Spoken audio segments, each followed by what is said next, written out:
8/20 म्हणजे किती टक्के? पर्याय 1 आहे 80%, पर्याय 2 आहे 20%, पर्याय 3 आहे 40%, पर्याय 4 आहे 8%. तर यापैकी योग्य उत्तर काय असेल? नमस्कार मित्रांनो, या व्हिडिओमध्ये आपण अपूर्णांकांची टक्केवारी कशी काढायची हे बघूया.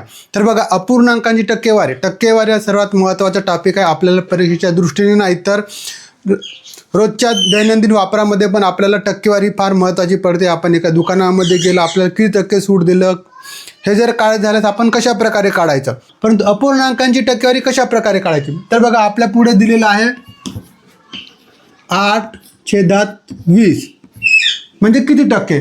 म्हणजे 20चे 8 भाग, 20चे 8 भाग म्हणजे किती टक्के होणार?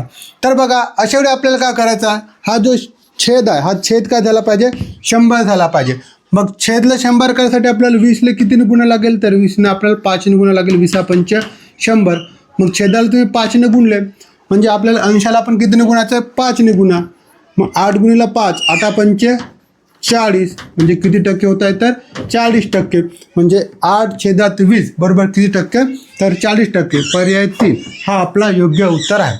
किंवा हाच प्रश्न आपण दुसऱ्या पद्धतीने पण सोडवू शकतो. बघा, 8/20 दिलेला आहे. 8/20 आपल्याला याची टक्केवारी काढायची आहे म्हणून गुणीला 100 करायचं.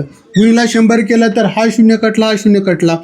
8×10 80/2 80/2 केलं तर 40%.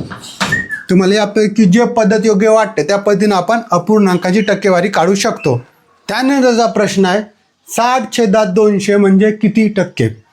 पर्याय 1 आहे 60%, पर्याय 2 आहे 30%, पर्याय 3 आहे 40%, पर्याय 4 आहे 80%. तर यापैकी योग्य उत्तर काय असेल?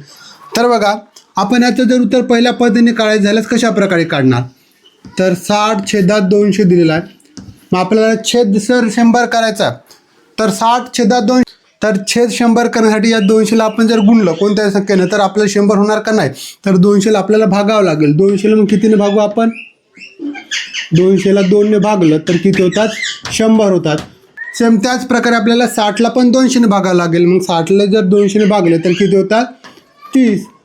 म्हणजे उत्तर किती येतो? 30%. या पद्धतीने आपण सोडू शकतो. किंवा दुसरी पद्धत आपली कोणती आहे? तर 60/200 आपल्याला टक्केवारी काढायची आहे म्हणून आपण याला कितीने गुणू? 100ने गुणू. हा 0 कटला, हा 0 कटला, हा 0 कटला, हा 0 कटला. राहिले का? तर 60/2 बरोबर 60ला जर 2ने भागले तर उत्तर येतो 30%. म्हणजे दोन्ही पद्धतीचा वापर करून तुम्ही हे उत्तर काढू शकता. आपल्याला उत्तर मिळालेलं आहे 30%. पर्याय 2 हा याचा योग्य उत्तर आहे. त्यानंतर पुन्हा आपण एक प्रश्न बघू.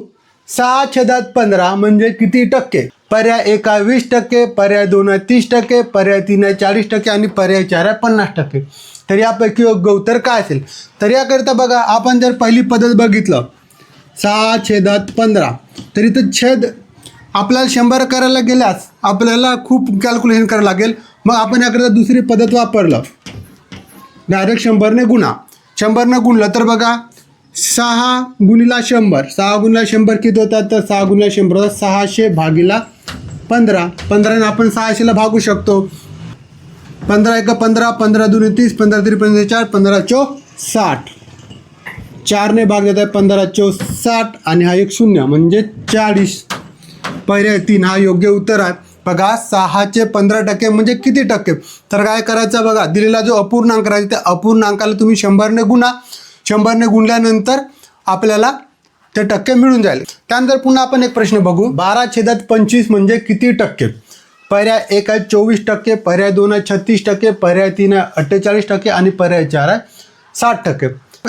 तर या उदाहरणामध्ये बघा, छेद 100 होऊ शकते का ते आपण बघायचं. तर छेद 100 होऊ शकतो, कारण बघा अंशामध्ये 12 आणि छेदामध्ये किती आहे? तर 25 आहे.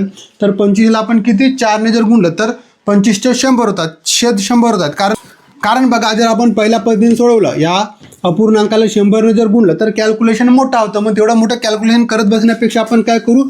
छेदला 100 करू. मग छेदला 100 करायचं झाल्यास 25ला कितीने गुणा लागेल? 25ला 4ने गुणलं, 25 × 100.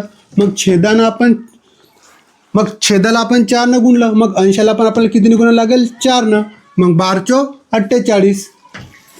उत्तर आला आपला 48%. पर्याय 3 हा आपला योग्य उत्तर आहे. तर बघा अगोदर आपण अपूर्णांक बघायचा. अपूर्णांकामध्ये मग बघा छेद जर 100 होत असेल तर छेद 100 करायचा आणि छेद जर 100 होत नसेल तर काय करायचं, अपूर्णांकाला 100 न गुणायचं. यापैकी आपल्याला जे पद्धत योग्य वाटते किंवा कमी वेळेमध्ये उत्तर काढता येते ते पद्धत आपल्याला वापरायची आहे. तर आपल्याला अपूर्णांकांची टक्केवारी कशा प्रकारे काढायची हे समजले असेल तर तुमच्यापुढे एक उदाहरण दिलेलं आहे. 7/10 म्हणजे किती टक्के? पर्याय 1 आहे 60%, पर्याय 2 आहे 70%, पर्याय 3 आहे 60% आणि पर्याय 4 आहे 10%. तर यापैकी योग्य उत्तर काय आहे हे तुम्ही कमेंट करून सांगा. हा व्हिडिओ आवडला व्हिडिओला लाईक करून तुमच्या मित्रांना आपण शेअर करा. तर पुन्हा भेटूया एका नवीन व्हिडिओमध्ये. तोपर्यंत नमस्कार.